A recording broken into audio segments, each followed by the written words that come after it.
Manila, capital and largest city of the Commonwealth of the Philippines, rises on the shore of the bay into which the Spaniards sailed in 1570, and where in 1898 Admiral Dewey achieved one of the greatest naval victories in history, the Battle of Manila Bay. As headquarters for American commercial interests in the Orient, Manila has been transformed from a sleepy Spanish town into a modern city. Inter-island ships, serving the archipelago of some 7,000 islands, berth along the quays of the Pasig River that flows through the center of the city.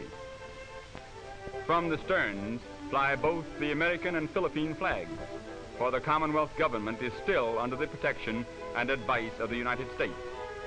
Much of the local trading is carried on in cascos, flat-bottom boats which are poled through the many canals and waterways of Manila. Each casco has its family, whose life is spent beneath its thatched roof of bamboo or palm, veritable water gypsies in a climate that is kind to all. Manila is really three cities in one. Old Tondo, home of the Philippine masses, modern Manila, born of American development, and Intramuros, walled city of the Spaniards. The last, built on the south shore at the mouth of the Pasig River, is surrounded by 2.5 miles of walls, which, begun in 1590, were for centuries bulwarks against invasion. The moat encircling the walls was filled in for sanitary reasons by the Americans, and is today a drill ground, a recreation area, and a golf course. The walls and bastions are excellently preserved, and have withstood even earthquakes which at times laid ruin to the old city.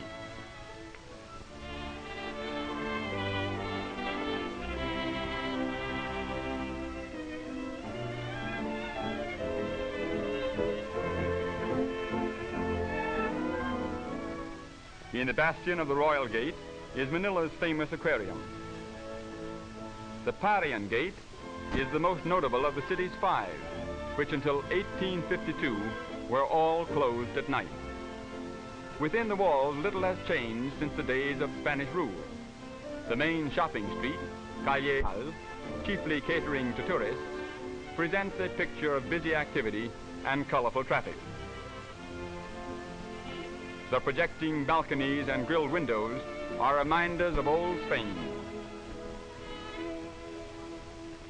The Franciscan Church, more than 200 years old, is one of the many places of worship within walled Manila, for the Spaniards converted the Filipinos into the only Christian peoples in the Orient long before the Pilgrims landed at Plymouth Rock.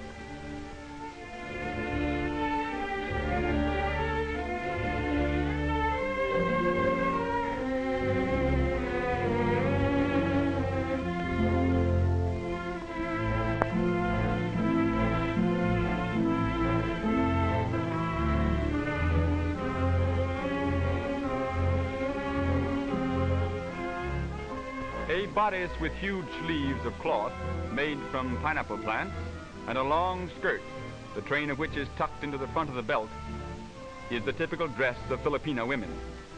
Facing quiet McKinley Square is the cathedral, built in Byzantine style a little more than 60 years ago as a successor to other cathedrals destroyed by earthquake. On the north shore of the Pasig River is Tondo, the oldest and most densely populated quarter. Here the masses live, and here also is the modern business area of the city. In this section are the greatest contrasts: fine skyscraper office buildings and banks among crumbling thick-wall ancient structures, broad straight streets and narrow crooked ones, canals teeming with boat activity, and paved streets with modern traffic. Traffic in all parts of Tondo is heavy and difficult to control, with swiftly moving autos abreast caramatas, the two-wheeled native conveyances drawn by active Philippine ponies.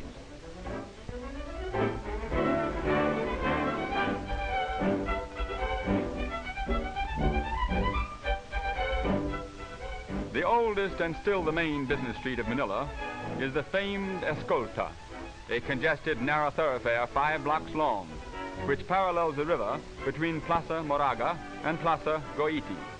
On it faced most of the fine shops and department stores of the city.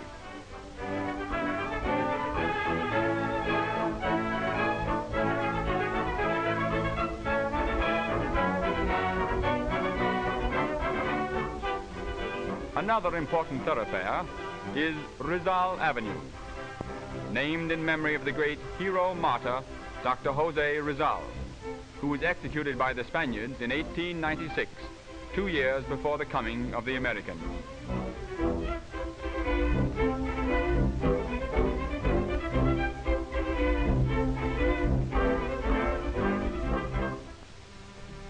There are many arcaded sidewalks in Manila, for although sunstroke is unknown, it is more pleasant and cooler to keep in the shade during the heat of the day.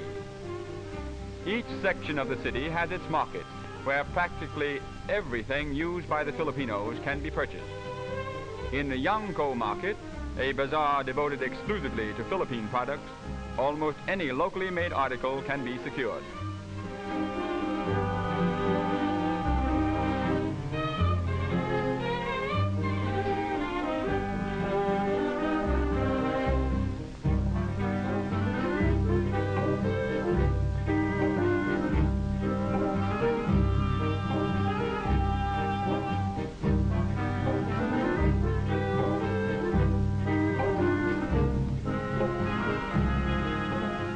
The two-wheeled carromata and carretela are the principal conveyances of the Filipinos.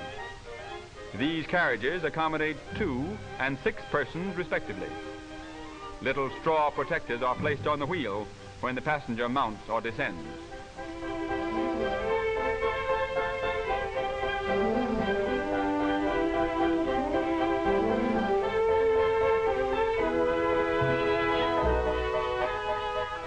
The Philippine beast of burden is the carabao. There are more than 2.25 million of these patient, hard-working animals in the islands, and their slow pace is appreciated by their easygoing masters. In addition to modern motor transportation, the horse-drawn bus still holds an important place.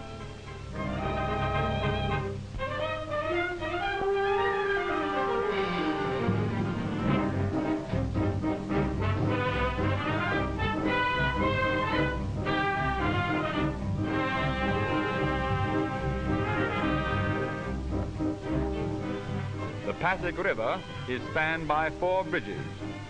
Jones Bridge, surmounted by Filipino figures, is the newest.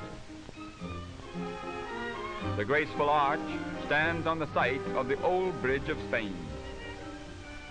The spacious and dignified post office overlooks the river and faces upon the Plaza Lawton, where the Burgos Drive begins.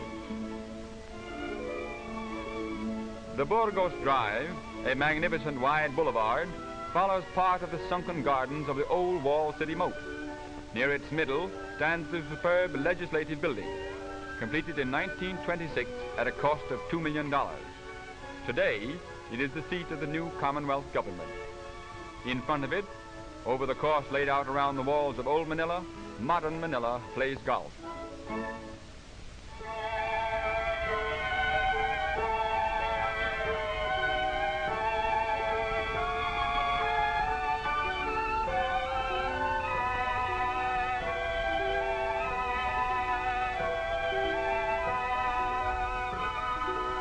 A residential section where many beautiful homes and the best hotels are situated is Ermita. The famous Manila Hotel overlooking the bay is one of the finest air-conditioned hotels in the tropics. In Ermita are also the buildings of the University of the Philippines, a government institution which embraces wide fields of learning and offers excellent educational opportunities to all. Contrasting greatly with the narrow, irregular dirt streets of Spain's Manila are the wide, well-paved avenues and boulevards of the American city.